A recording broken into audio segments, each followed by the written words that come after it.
Billionaire Daniel Harrington had always believed that wealth could solve any problem. But when he visited an orphanage and locked eyes with baby Ethan, something inside him shifted. The adoption wasn't planned, it was instinct. Raising Ethan, Daniel felt a love deeper than any business empire could provide. But as Ethan grew older, eerie things started happening, his uncanny resemblance to someone from Daniel's past, his inexplicable knowledge of secrets only Daniel knew.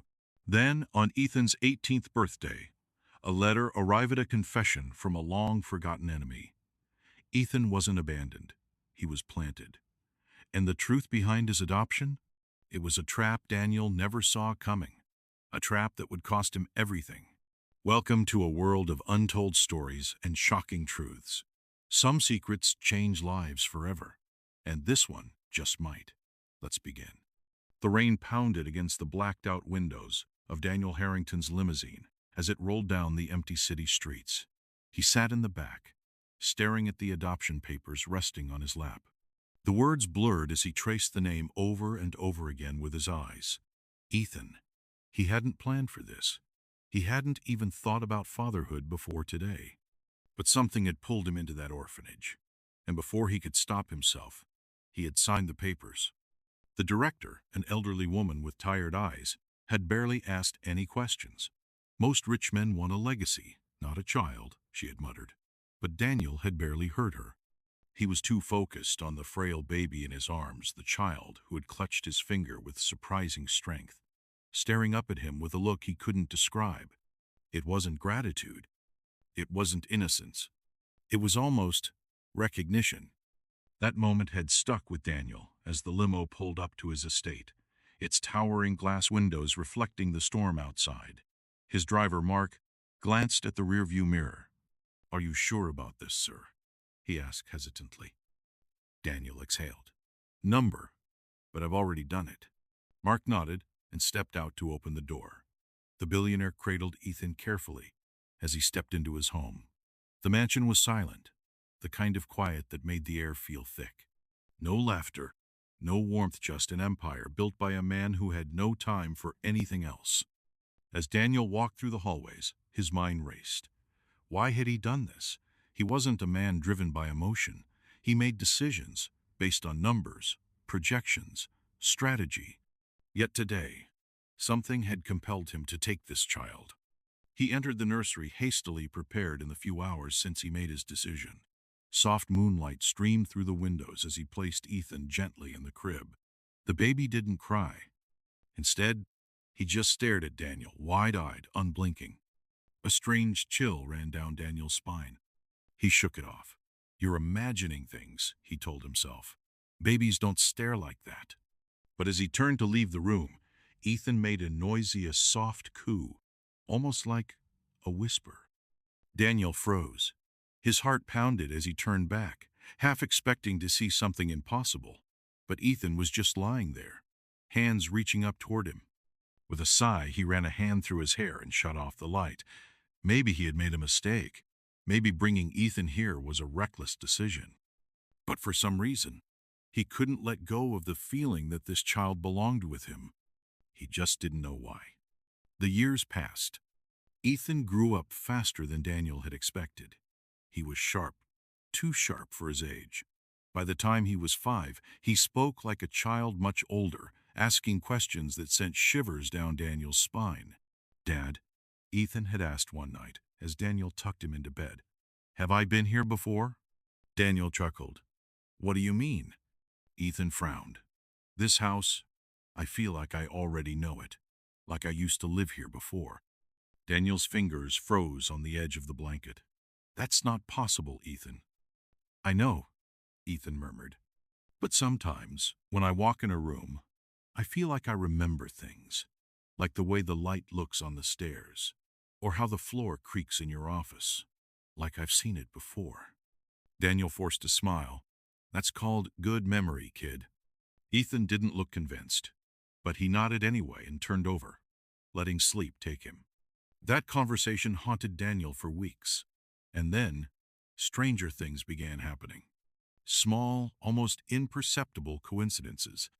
Ethan predicting things before they happened. the phone ringing seconds before it did. Guests arriving just as he guessed their names. Once, Daniel had walked into his office to find Ethan staring at an old photo of him and his business partner, Malcolm Gray. Ethan looked up and asked, "Who is he?" Daniel hesitated. Malcolm had died over a decade ago. His best friend. His worst mistake. "A friend," Daniel said. Ethan stared at the photo for a long moment before whispering, "I don't think he liked you very much." A cold wave rushed through Daniel's chest. "How do you know that?" he asked, trying to keep his voice calm. Ethan shrugged, turning back to his coloring book. "I don't know, I just do." That night, Daniel barely slept. Something was wrong. And for the first time since he signed the adoption papers, he wondered if bringing Ethan into his life had been a terrible mistake. Daniel's fingers trembled as he held the adoption papers.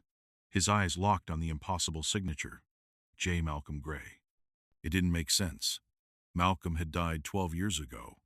He had attended the funeral, seen the casket lowered into the ground. And yet Malcolm's name was right there written in fresh ink, approving Ethan's adoption. A wave of nausea rolled over Daniel. Who had sent that letter? Who had planted Malcolm's watch in Ethan's drawer? Was someone playing a game with him? Or was there something far worse happening? Daniel grabbed his phone and dialed Richard Langley, his private investigator. The call rang twice before a groggy voice answered. "Do you have any idea what time it is?" Richard grumbled. "I don't care," Daniel snapped. "I need you to run a search on an orphanage Brookhaven home for children. I adopted my son from there 10 years ago." There was a pause. "Okay, what are you looking for?" "Everything." Daniel's grip tightened on the papers. "Every document, every person who worked there, and find out if a J. Malcolm Gray ever had any connection to it." Another pause. Then Richard sighed. "All right, I'll get back to you." Daniel hung up without another word. He ran a hand down his face and turned to the whiskey still sitting untouched on his desk. He took a long sip, letting the burn chase away the chill that had settled in his bones. He needed answers, and he needed them now. The next morning, Daniel found Ethan sitting at the breakfast table, staring at the watch. Daniel's stomach twisted. He had locked that watch away in his safe the night before, and yet there it was. His voice came out hoarse. "Ethan, where did you get that?" Ethan looked up with those deep, knowing eyes. "It was in my room again." Daniel's mouth went dry. "That's not possible." Ethan shrugged and turned the watch over in his hands, tracing the engraved initials. "Who's Malcolm Gray?" Daniel's heart skipped a beat. "Why are you asking that?" Ethan hesitated. Then, in a quiet voice, he said, "I hear his name sometimes." Daniel's breath caught in his throat. Ethan continued, as if unaware of the growing terror on his father's face. "Sometimes, when I sleep, I hear someone say it. In my dreams, it's like I'm supposed to know him." Daniel gripped the edge of the table. His mind was screaming at him to stop asking questions, to let it go, but he couldn't. "Ethan," he said slowly, "have you ever seen him?" Ethan tilted his head, as if trying to remember. Then, after a long silence, he whispered, "I think so, but only in the mirror." A shiver ran down Daniel's spine. He stood abruptly, his chair scraping against the floor. He needed air. He needed time to think. Ethan watched him with a curious expression. "Are you okay, Dad?" Daniel forced a smile. "I just have some work to do. I'll be back later." Ethan nodded and went back to studying the watch, as if nothing had happened. But Daniel knew. Something was very, very wrong.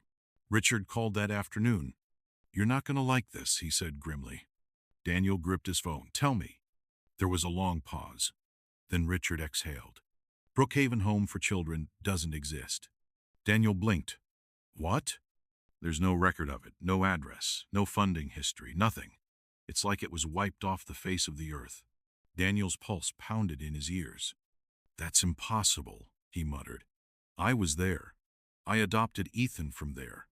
I ran a deeper check," Richard continued, "and I did find something. There was a Brookhaven orphanage, but it shut down 30 years ago." Daniel froze. 30? His voice came out strangled. "That's not possible. I was there just 10 years ago.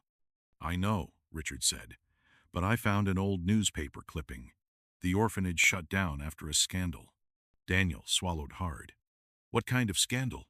Richard hesitated. Then, finally, he said, illegal adoptions.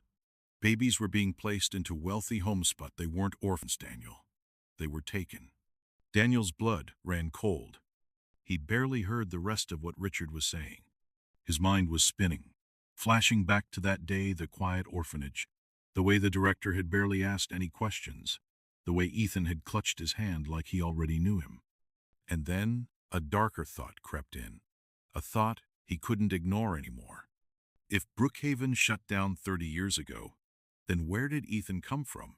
Daniel sat in his study, his fingers gripping the edges of the newspaper Richard had sent him. Brookhaven Orphanage, shut down after illegal adoption scandal. The headline was faded. The paper yellowed with age. 30 years ago. Brookhaven had been shut down 30 years ago. And yet, he had been there just 10 years ago, signing adoption papers that bore Malcolm Gray's signature. A wave of nausea churned in his stomach. None of this made sense. Either he was losing his mind, or someone had orchestrated a lie so elaborate that reality itself was warped around it. He needed to confront Ethan. He needed to know the truth. Daniel found Ethan in his bedroom, standing in front of the mirror. The boy wasn't moving. He was staring not at his own reflection, but at something beyond it. Daniel's breath caught. Ethan? Ethan didn't turn. He's here. A chill ran down Daniel's spine. He stepped closer, his pulse pounding in his ears. Who's here? Ethan finally looked at him, his brown eyes darker than usual. Malcolm Gray. Daniel felt the room tilt. That's impossible, he said carefully. Malcolm is dead. Ethan turned back to the mirror, tilting his head. I know. Daniel's fingers clenched. He forced himself to look at the mirror. At first, it was just a normal reflection, Ethan's small frame, Daniel's towering presence behind him. But then something changed. The air seemed to shimmer, and just for a split second there was a third figure in the reflection. A tall man, standing behind Ethan. Daniel's heart slammed against his ribs. He turned sharply, looking over his shoulder, but no one was there. When he looked back at the mirror, it was just him and Ethan again. His throat went dry. His mind screamed for a logical explanation, but deep down he knew there wasn't one. Ethan was watching him closely. You saw him, didn't you? Daniel's voice came out hoarse. Ethan, what do you remember? Ethan hesitated, as if trying to find the right words. It's not memories, he whispered. It's like I know things. Things I shouldn't. I don't know how, but sometimes I remember being somewhere before I was even born. Daniel's blood turned to ice. Ethan lowered his gaze. And I think I remember him. Daniel swallowed. Malcolm? Ethan nodded. I don't know how, but I think he's part of me. Daniel staggered back a step. What does that mean? Ethan's expression was unreadable. Then, in a voice barely above a whisper, he said, I don't think I was supposed to be adopted. Daniel's breath caught. No, this wasn't real. He tried to pull away, to resist whatever force had dragged him here, but he couldn't. He was trapped. The scene unfolded around him, identical to the night it happened. The argument, the anger, the storm outside. But then it changed. Because this time, Malcolm knew. A slow, eerie smile spread across Malcolm's face. His dark eyes glowed with the same unnatural energy Daniel had seen in Ethan. Daniel's heart pounded. This wasn't right. This wasn't how it happened. Malcolm took a step forward. You always thought you could bury your mistakes, Daniel. Daniel tried to back away, but his body wouldn't listen. You think power erases your sins? Malcolm's voice was smooth, mocking. You thought you could kill me and walk away? Daniel struggled. I didn't mean to kill you. His own voice cracked with desperation. It was a mistake. Malcolm laughed. Low. Cold. Knowing. You never take responsibility, do you?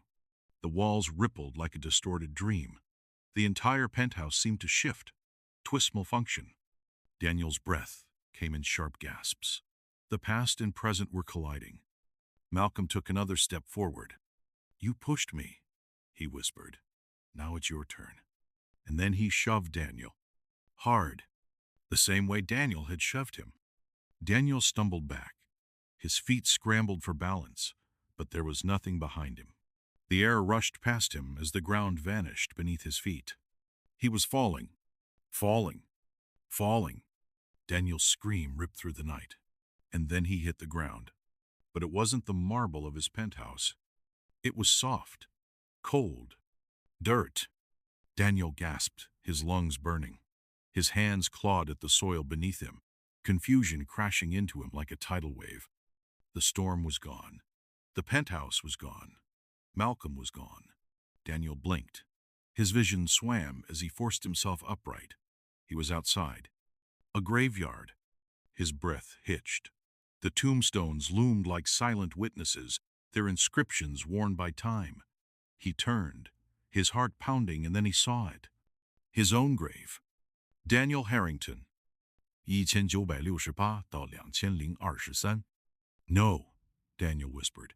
His fingers trembled as he reached for the stone, tracing the letters. This wasn't real. This couldn't be real. But then, a voice behind him. "You always thought you were untouchable." Daniel whirled around. Malcolm stood there, whole and alive.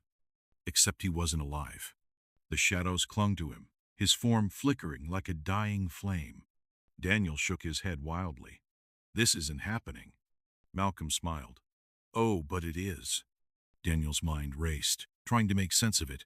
I was just in my house, Ethan." Malcolm tilted his head. "You still don't get it, do you?" Daniel's stomach dropped. Malcolm took a slow step closer. "Ethan never existed, Daniel. There was no child. There was only me." Daniel's breath caught in his throat. "You thought you could move on," Malcolm continued, his voice eerily calm. "You thought time would erase what you did.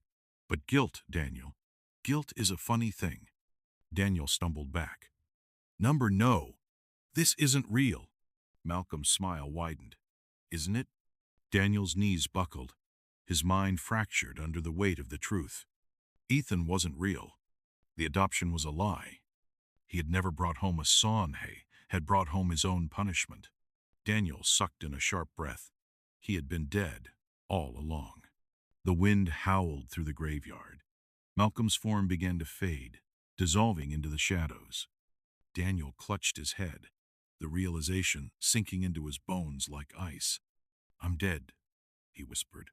Malcolm's voice echoed around him, a final whisper in the wind. "You were dead the moment you pushed me." Daniel's scream never left his throat. The graveyard faded into darkness, and then silence. If this story resonated with you, please hit the like button to show your support. It truly helps me bring more impactful stories to you. If you haven't already, subscribe and turn on notifications so you never miss out on more emotional, thought-provoking tales. I'd really love to hear your thoughts. Comment below and share what part of the story touched you most, or how it made you feel. Your feedback means the world and shapes the future of the channel. Thank you for being part of this community.